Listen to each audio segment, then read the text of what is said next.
آپ قبر کی بات کرتے ہیں، موت جس وقت آ رہی ہوتی ہے بلکہ موت آنے سے بھی پہلے جب ملک الموت آتا ہے تو اسی وقت کلیئر ہو جاتا ہے کہ اس نے جنت میں جانا ہے کہ جہنم میں جانا۔ نبی کریم صلی اللہ علیہ وسلم نے فرمایا ملک الموت جان نکالنے آتا ہے، حضرت براء بن عازب رضی اللہ تعالیٰ راوی ہیں اس حدیث کے، کہ ملک الموت آ کے کان کے پاس بیٹھ کے اس کو کہتا ہے بھی جان نکلنی ہے، ادھر ہی پڑا ہے دنیا میں،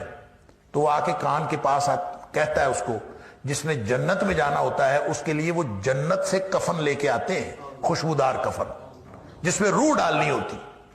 اور جس نے جہنم میں جانا ہوتا ہے اس کے لیے وہ کفن جہنم سے لے کے آتے ہیں، بدبودار کفن ہوتا ہے۔ فرشتے ساتھ ہوتے ہیں، ڈیوٹیاں لگ جاتی ہیں، سب بیٹھے ہوتے ہیں، وہ آ کے کان میں اس کے پاس کہتا ہے یا ایتھا النفس الطیبہ، اے پاکیزہ روح، اخرجی نکلو، اللہ اکبر، الی مغفرۃ من اللہ ورضوان، اللہ کی مغفرت کی طرف اور اللہ کی خوشنودی کی طرف نکلو، گویا اللہ کی مغفرت اور خوشنودی تیرا انتظار کر رہی۔ یہ آواز آتی ہے جان نکلنے سے پہلے، اسی وقت پتہ چل جاتا ہے کہ اللہ کی خوشنودی میرا انتظار کر رہی ہے، اللہ کی مغفرت میرا انتظار کر رہی ہے۔ لہذا نبی کریم صلی اللہ علیہ وسلم فرماتے ہیں پھر وہ بھاگ کے نکلتی ہے وہ روح، جس کو پتہ چل جائے اسی دنیا میں پڑے پڑے کہ میرا اللہ مجھ سے خوش ہے اور اللہ نے میری مغفرت فرما دیا ہے۔ یہ مجدہ تو، یہ خوشخبری تو اسی وقت سنا دی جائے، فوراً نکلتی ہے، ایسے جیسے مشک پانی کی بھری ہوئی ہو اس کا بند کھول دیا جائے، اور یوں جیسے ایک دم پانی نکل جاتا ہے وہ نکل جاتی ہے آسانی سے، اور فرشتے اس کو جنتی کفن میں لے کے خوشبودار کفن میں لے جاتے ہیں۔ لمبی حدیث ہے۔ لیکن جو دوسرا کافر اور منافق ہے اس کے پاس وہ جہنم سے کفن لے کے آتے ہیں اور اس کے کان کے پاس آ کے کہتے ہیں یا ایتھا النفس الخبیثہ، اے ناپاک روح، اخرجی الی سخط من اللہ وغضب، نکلو اللہ کی ناراضگی اور اللہ کے غصے کی طرف، اللہ کی ناراضگی اور اللہ کا غصہ تیرا انتظار کر۔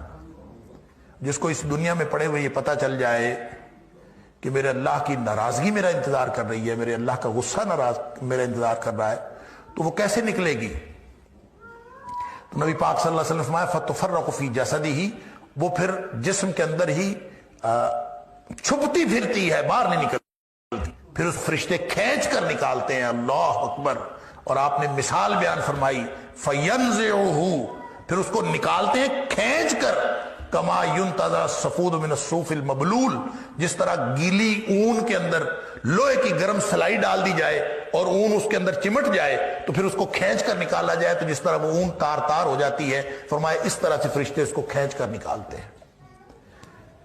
تو یہ تو اسی وقت پتہ چل جائے گا بھائی، آپ قبر کی بات کر رہے ہیں، یہ تو یہاں موت آتے وقت، موت کے وقت پتہ چل جائے گا کہ میں جنتی ہوں کہ جہنمی ہوں۔ اللہ اکبر، دیکھنے میں موت ویسی ہے۔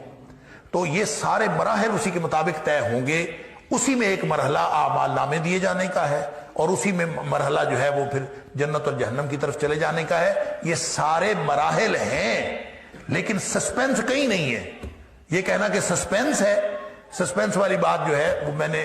ازراہ تفنن کہا تھا کہ آپ نے خود ڈالی ہے، تو بات یہ ہے کہ سسپینس کوئی نہیں ہے، یہ تو شروع سے پتہ چل جائے گا، لیکن مراحل اسی طرح سے جاتے جائیں گے۔ اور جو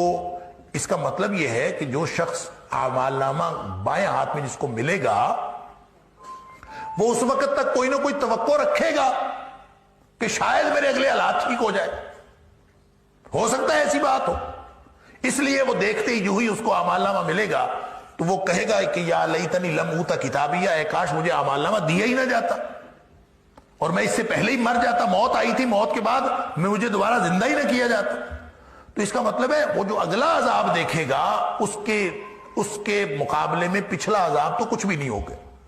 لہذا ہر مرحلے پر اس کو یہ توقع ہوگی شاید آگے حالات ٹھیک ہو جائے، لیکن اس کے حالات خراب سے خراب تر ہوتے چلے جائیں گے۔ یہ ویسے تو متشابہات ہیں، یہ اخروی حالات کیسے ہیں یہ اللہ کو معلوم ہے، لیکن جو معلوم ہوتی ہے، جو باتیں نبی پاک صلی اللہ علیہ وسلم نے بتائی ہیں وہ بس اتنی ہے۔ موت کے وقت بھی فرق ہوگا، کافر منافق کی موت اور ہے، مومن کی موت اور ہے، قبر میں بھی فرق ہوگا، حشر میں بھی فرق ہوگا، ہر جگہ پہ ان کا فرق ہوگا۔ اور اللہ تعالیٰ یہ ٹریک ہی گویا دونوں کا مختلف ہے، دارالامتحان سے جو ہی دارالجزا میں جائیں گے تو الگ الگ ٹریک پہ جاتے جائیں گے۔ اتنی بات نبی پاک صلی اللہ علیہ وسلم نے فرمائی ہے۔ البتہ کس کس مراحل میں کس کی کیفیت کیا ہوگی، کتنا سسپینس ہوگا کتنا نہیں ہوگا، یہ اللہ جانتا ہے۔ ہماری یہ نہ سمجھنے کی باتیں ہیں نہ سوچنے کی باتیں ہیں، نہ اس کے بارے میں غور کرنا چاہیے۔ اللہ تعالی ہم سب کو نیکی کے راستے پر، ایمان اور تقوی کے راستے پر چلائے، اور ان لوگوں میں سے بنائے جن کو دائیں ہاتھ میں اعمال نامہ ملے گا، اور جن کو آواز پڑے گی کان میں، یا ایتھا النفس الطیبہ، اے پاکیزہ روح نکلو، اللہ تعالیٰ کی مغفرت اور اللہ تعالیٰ کی خوشنودی تمہارا انتظار کر رہی ہے۔ اللہ تعالیٰ ہم سب کو ان میں سے بنائے۔ اللہم اہدنا بالقرآن العظیم، اللہم انفعنا بالقرآن العظیم، اللہم ارحمنا بالقرآن العظیم، اللہم اجرنا من النار بالقرآن العظیم، اللہم ادخلنا کلنا الجنة الفردوس بالقرآن العظیم، اللہم اجعل القرآن لنا اماما ونورا وہدى ورحمہ، اللہم اجعل القرآن ربیع قلوبنا ونور صدورنا وجلاء احزاننا